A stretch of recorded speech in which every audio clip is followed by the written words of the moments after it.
Bom, vamos lá. Então, a gente estava dizendo ao final do outro vídeo, da outra etapa, que o Estado precisa, e o campo da gestão precisa ser um campo, precisa ter novos horizontes, precisa oxigenar a cabeça, oxigenar a mente, né? No vulgo popular, a gente precisa botar a cara no sol, né? Havia o movimento LGBT, ou na cultura LGBT, era muito comum as pessoas falarem assim, né? Ah, Mona, coloca a cara no sol, né? Então, o que é colocar a cara no sol, né? Coloca a cara na realidade, se mostra, se faz, veja o que está acontecendo, né? Vamos ver o que está acontecendo. Então, é preciso expor essa cara ao sol. O Estado, as políticas públicas, os gestores precisam colocar a cara no sol, precisam estar mais atentos à realidade social, à realidade vivida dos trabalhadores, da população, enfim, de quem é atendido, os contextos da gestão. Isso é uma preocupação que a Carminha coloca também. O Estado precisa ser proativo, né? Não correr atrás do erro, né? Às vezes é importante e necessário, mas as gestões, para serem efetivas, elas precisariam estar mais antenadas, mais conectadas justamente à possibilidade de serem preventivas, de antever situações de risco, situações de desproteção, de agravos, né? É preciso que a gente se abra um pouco. Como é que a gente se abre? Como é que a gestão pode ser atuante? Né? Não tem uma forma, não tem uma métrica, um manual, um livro que diga isso.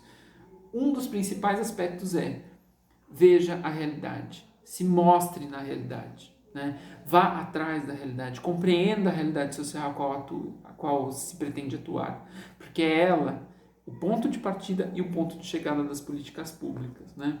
Então, portanto, a gente tem aí alguns pontos a se pensar sobre isso, né? E nessa perspectiva desses novos arrojos para a política pública, quando fala arrojo, novas formas de gestão, né? Essas novas horizontes, né? Essas novas possibilidades, existem algumas coisas que, alguns novos contornos são necessários. É preciso que a gente enfrente isso. E a Carminha vai destacar alguns pontos. O primeiro deles é que as gestões públicas precisam ser públicas e integrais. Lembra lá que a gente falou lá atrás da noção do público, do comum, da cultura pública? Todas as ações de políticas públicas precisam estar encaminhadas naquele sentido, no sentido do comum, no sentido do público. Não no comum do banal, do arroz com feijão, não é isso. Do comum enquanto comum, de comunidade, de coletivo, daquilo que perpassa as relações, né? Mais comuns do direito. Todo mundo tem direito comum a uma boa educação, a comer bem, a beber que eu digo água, né? Tô brincando, gente, corta isso. A comer bem, a se vestir bem, a ter um teto, a ter condições e ter seguranças quando não consegue isso de maneira individual, que o Estado possa prover isso, né? A gente tem que, então, aí tem uma lógica importante da gente refletir, né? As ações públicas, elas precisam ser integrais, né? Elas precisam estar ligadas à integralidade do sujeito. Quando eu falo integrais, significa que a gente não parcele o sujeito em partes. Ah, ele está na assistência social, então eu só vou ver a questão da cesta básica, da fome.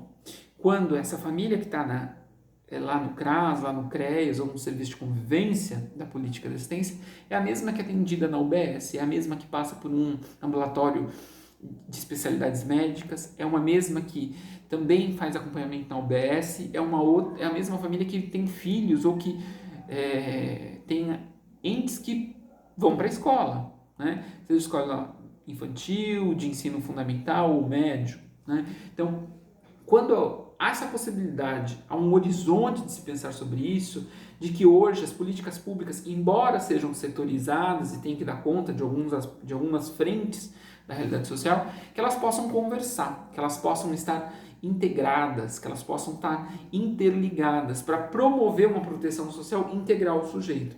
Ou seja, integral no sentido de que vê o sujeito como um todo, e não apenas numa parte, não apenas como uma expressão de algo. Né? É um sujeito que é um sujeito coletivo, um sujeito que tem relações coletivas aí. Né? Que o mesmo cara que passa na saúde, ele passa na assistência, ele passa na cultura, ele passa em outros aspectos, né? Da política pública, em outras frentes da política pública. Isso é importante da gente saber. Né?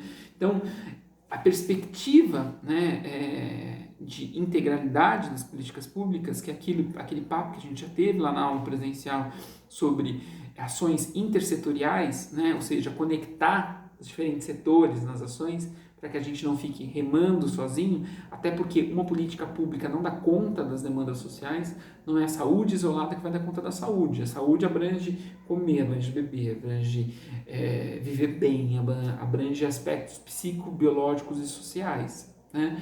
Como assistência social não vai dar conta, por exemplo, das desproteções, das vulnerabilidades dos sujeitos, né? Precisa estar interligado com a habitação, com cultura, com a própria saúde. Veja, a necessidade e a urgência que a gente tem de pensar ações integrais, né? E integradas, né? Então, esse é um ponto. É preciso que a gente, de fato, consiga perceber que as políticas públicas precisam dialogar, né? As políticas públicas precisam conversar, né? Não dá para a gente achar que uma política onde a gente trabalha vai dar conta de tudo e de todos. É impossível isso, né? Ainda mais que a realidade é multifacetada e multicomplexa, né?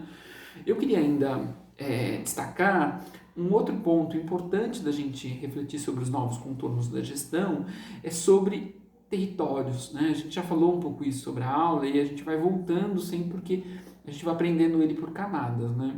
Primeiro que eu digo que o território a gente não está falando só sobre o espaço, por exemplo, geográfico, né? A rua X, rua Y, CEP Y, CEP Z, por exemplo, né? Espaço A, espaço B, onde estão localizados. Também território é isso. Mas no campo da gestão, a gente precisa enxergar o território para além disso, precisa ter uma expertise, uma experiência melhor para pensar isso. Uma das questões é pensar o território como um território usado, como as pessoas usam o território, que uso elas fazem, que relações elas estabelecem com o lugar, né? Por quê? Quando a gente está pensando, por exemplo, em uma gestão territorializada, significa que o campo da gestão das políticas públicas, ou a própria execução da política pública, precisa estar próximo às pessoas, né? Lembra que eu falei da descentralização? Precisa estar nos lugares, precisa ter condições políticas de atender, escolha, dinheiro para poder fazer as coisas.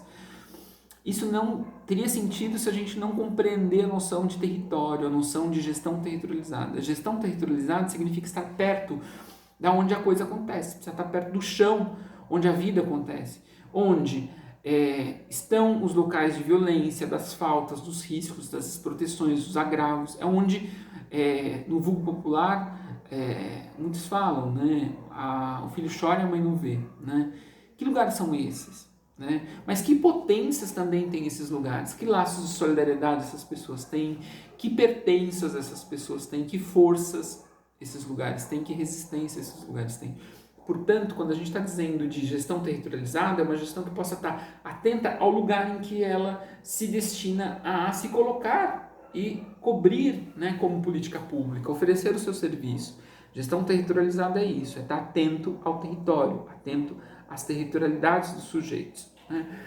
E reconhecer o território, reconhecer também as dinâmicas sociais, reconhecer os lugares, reconhecer as forças, reconhecer as demandas que esses lugares têm. A demanda, por exemplo, que um bairro, uma cidade, que Santa Paula, em São Caetano, tem, é muito diferente, por exemplo, que uma outra demanda relacionada ao bairro da Fundação. Podem ter proximidades, mas as demandas muitas vezes são distintas, né? Como Nova Jersey tem outras demandas, né? Demandas muito específicas de outras cidades. Então, o olhar sobre o território é um olhar que precisa que a gente abra a nossa mente para ver o que está à nossa volta, que abra a nossa mente, os nossos olhares para ver o chão onde a gente pisa, né? O Milton Santos tem uma coisa interessante da gente lembrar.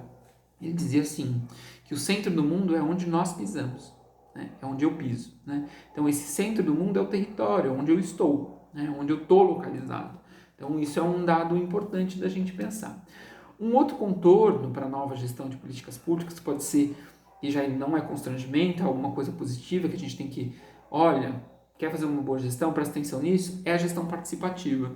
Não há gestão de políticas públicas que sejam efetivas, que sejam coerentes, sem estarem ligados aos sujeitos, né? Que os sujeitos possam participar. E eu estou falando dos movimentos sociais, dos usuários, dos trabalhadores. A Carminha aqui ela destaca 2 eixos, sujeitos internos, aqueles trabalhadores, gestores, aqueles que estão mais diretamente ligados ao corpo institucional de uma política, e aos atores externos, a comunidade, as religiões, enfim, com quem a gente trata, né? Os movimentos sociais, os atores, os conselhos de direitos, as outras instituições. Então, gestão participativa significa que a gente tem que dialogar com essas pessoas, compreender a crítica, as sugestões disso e mediatizar isso em novos consensos, em consensos de gestão, tirar pontos a serem refinados, melhorados, acordados, né? Gestão participativa requer de qualquer gestor coragem, né? Coragem e audácia também, né? Força para poder movimentar isso. Não é fácil, porque a gente tem uma cultura extremamente autoritária. Então, quando a gente abrir caminhos democráticos é mais difícil, porque não é no mando, é na construção. Você se constrói democraticamente, ao contrário do autoritário, que manda, né? Que impõe a sua força legal ou até mesmo física ou moral sobre alguns atores. Isso não tem nada a ver com gestão democrática. Gestão democrática é ouvir, dialogar em conflito muitas vezes e de mediatizar situações, né? Então, esse é um terceiro contorno importante da gente pensar. Um quarto e último contorno está relacionado à gestão do conhecimento. O que é isso? Para um bom gestor, ele precisa conhecer, ele precisa saber o que os índices dizem sobre a área da política dele. O território dele, que a gente falou há pouco, qual que é o nível de proteção? Quem são essas pessoas? Que renda elas têm? Né? Quais são as suas demandas? Elas vêm aqui procurar para um trabalho num CRAS, né? A gente pode trabalhar num CRAS. Qual é a demanda que essas pessoas trazem?